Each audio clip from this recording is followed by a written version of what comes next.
চলে এলাম ঘরোয়া পদ্ধতিতে চিকেন দো পেঁয়াজা বানাতে।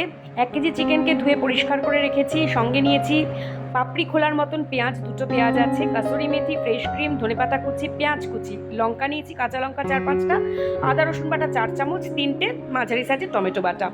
সঙ্গে নিলাম 3 চামচ টক দই, যেটাকে ভালো করে ফেটিয়ে নিচ্ছি। ড্রাই স্পাইসেসের মধ্যে নিচ্ছি হলুদ গুঁড়ো, শুকনো লঙ্কার গুঁড়ো, কাশ্মীরি লঙ্কার গুঁড়ো 2 চামচ, চায়ের চামচের ধনে গুঁড়ো, 1 চামচ জিরে গুঁড়ো, 1 চামচ গরম মশলার গুঁড়ো, আর নিচ্ছি স্বাদ মতো নুন।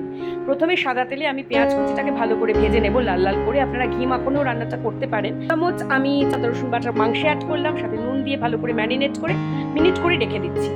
আর বাকি 2 চামচ পেঁয়াজ ভাজার মধ্যে অ্যাড করলাম। টমেটো বাটাটা দিয়ে ভালো করে কষিয়ে নিচ্ছি। আর ড্রাই স্পাইসেসগুলো টক দইয়ের মধ্যে দিয়ে ভালো করে ফেটিয়ে দিয়ে দিলাম। ড্রাই স্পাইসেসগুলো দিলে কি হয়, দইটা ফেটে যায় না। এরপরে দিলাম ম্যারিনেট করা মাংসটা, ঢাকা চাপা দিয়ে দিয়েছিলাম, সেটা দেখানো হয়নি। তারপর ঢাকনা খুলে পাপড়ি খোলার মতন যে পেঁয়াজটা খুলেছিলাম সেটা দিয়ে, 2 রকম পেঁয়াজ ইউজ করছি কিন্তু এখানে, আবার ঢাকা দিয়ে রাখলাম। মাংসের জল বেরোনো এবং শুকনো অবধি ভালোভাবে সেটা কষাতে হবে। নামানোর সময় দেবো ধনেপাতা, ফ্রেশ ক্রিম 2 বড় চামচের 2 চামচ, আর দিচ্ছি কাসুরি মেথি হাতে ক্রাশ করে। আবার ঢাকা দিয়ে স্ট্যান্ডিং টাইম দিচ্ছি। নামানোর সময় দেবো বেশ খানিকটা মাখন, সুন্দর একটা ফ্লেভার আসে।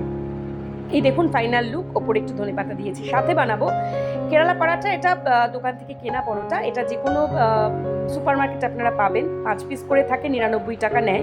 লাচ্ছা পরাটা যাকে বলে আর কি। আমি এটা আগে খেয়েছি, 2টো পিস জাস্ট ঘি দিয়ে 1 চামচ ঘিতে, আপনারা সাদা তেলেও করতে পারেন, ঘিতে সুন্দর একটা ফ্লেভার আসে। ঘিতে একটু সেঁকে নিলেই রেডি টু ইট আর কি। তো সেটাই ভাজছি এখন।